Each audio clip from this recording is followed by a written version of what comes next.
Whether you are a beginner looking to dip your toes into the world of coding, or an experienced programmer seeking to expand your skill set, this video has something for everyone. We'll walk you through 7 basic roadmaps for learning to code, covering everything from web and app development to machine learning and system engineering. Join us on this exciting journey and become a part of the future of coding. Remember, learning to code is a lifelong journey, and every step you take brings you closer to your goals. So, happy coding, and let's get started.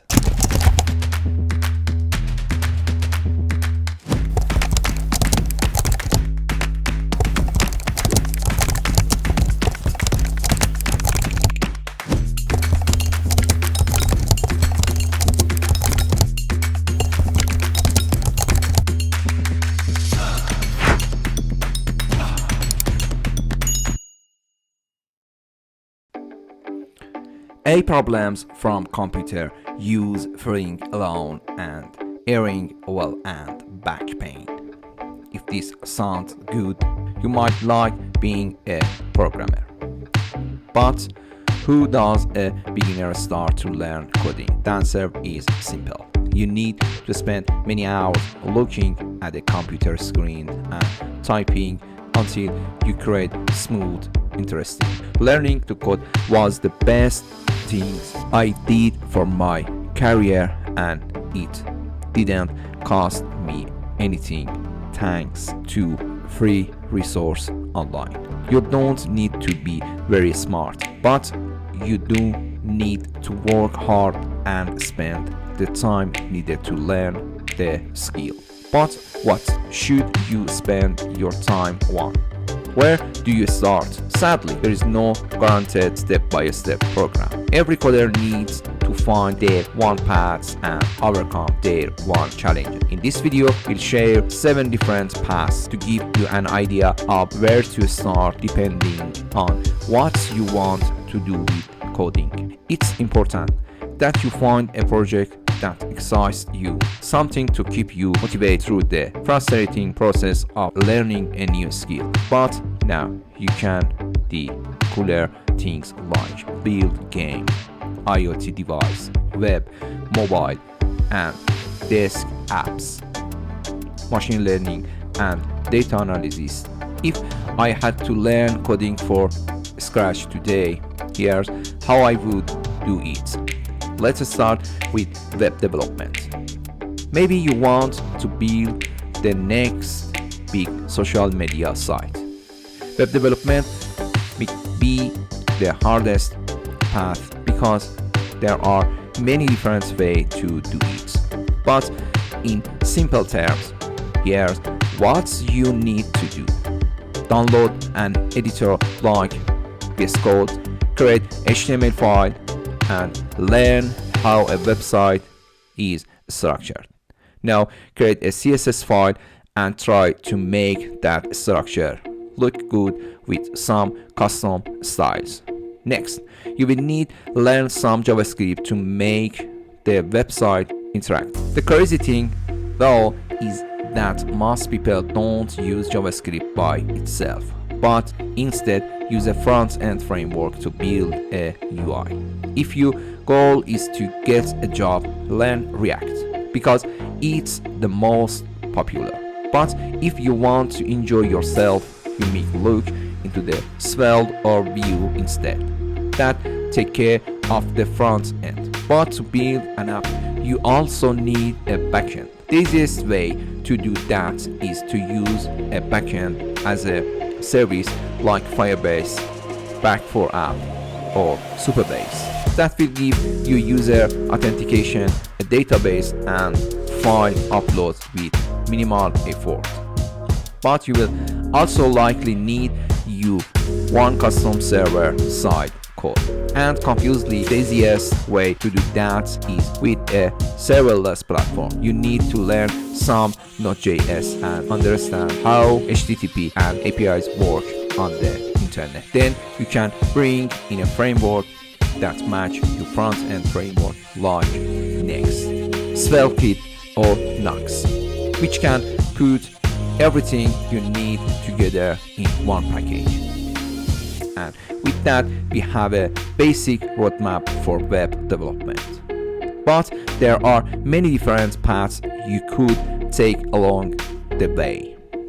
You could also use something like Java and Spring Boot, Ruby, or on Rails or Laravel and PHP, because almost every programming language can also build web app. Web development is more complex than any young person can understand. Try not to get too distracted by hype. Figure out a framework you love, get involved in its community, and learn the tools and are related to it. Also, you could follow this roadmap step by step, or there's nothing wrong with starting into a framework and trying to learn the necessary pieces as you go.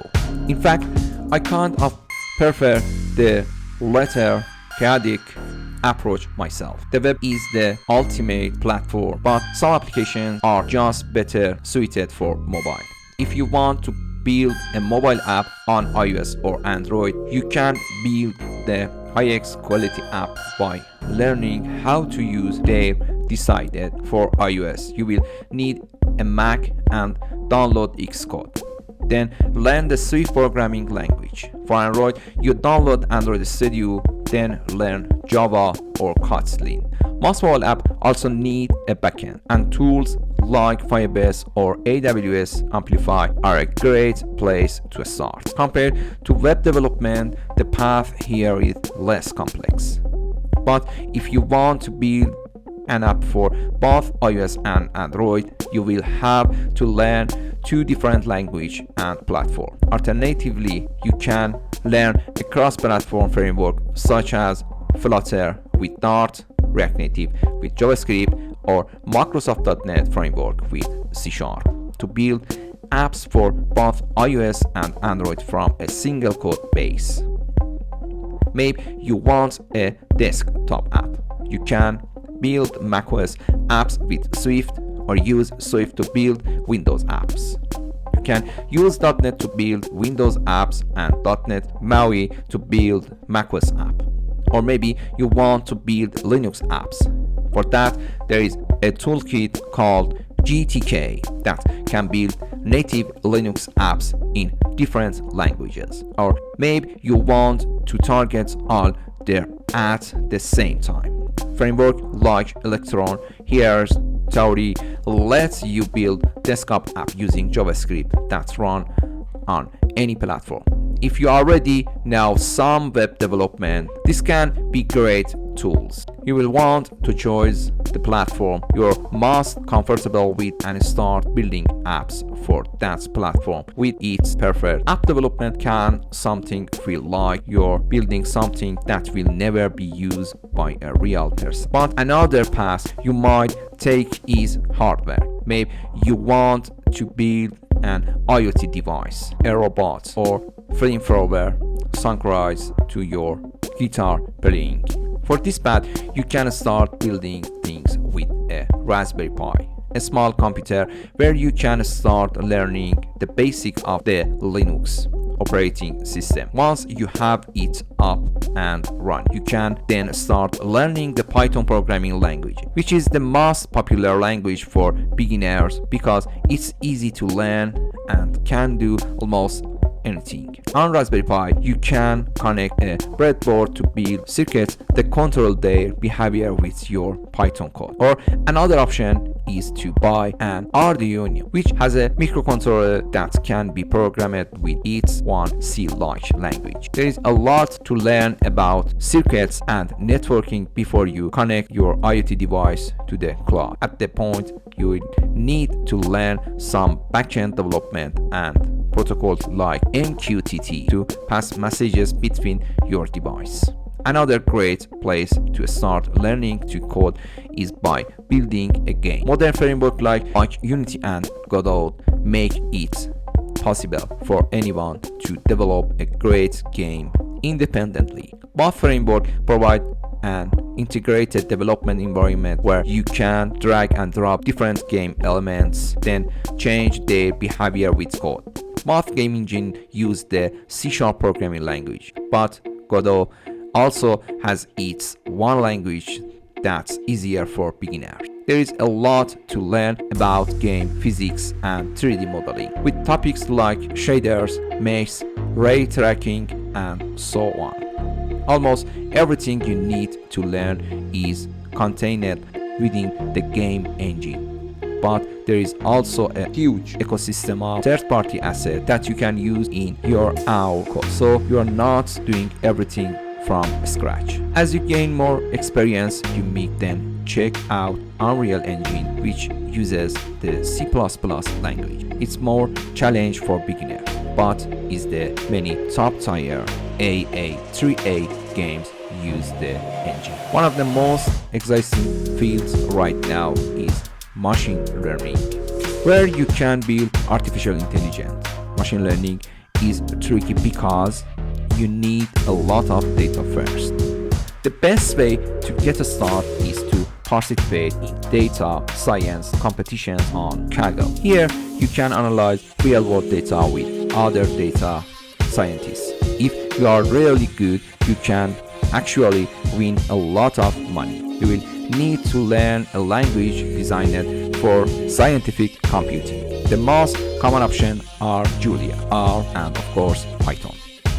With Python, you will want to learn libraries like pandas to organize your data, matplotlib to visually analyze the data, and skitlearn to start running some basic machine learning algorithms on it. Once you have the basic down, you can then move into deep neural network with libraries like TensorFlow and PyTorch, which are the tools used to build the most machine learning, is one of the most exciting fields right now. Another way to learn to code is through systems engineering. It's like going to prison and taking on the biggest guy on your first day. You can start with the C programming language, which is used to build almost everything else, like the macOS, Windows, and Linux operating systems, and the Python interpreter itself. Surprisingly, C is actually a pretty easy language to get started with.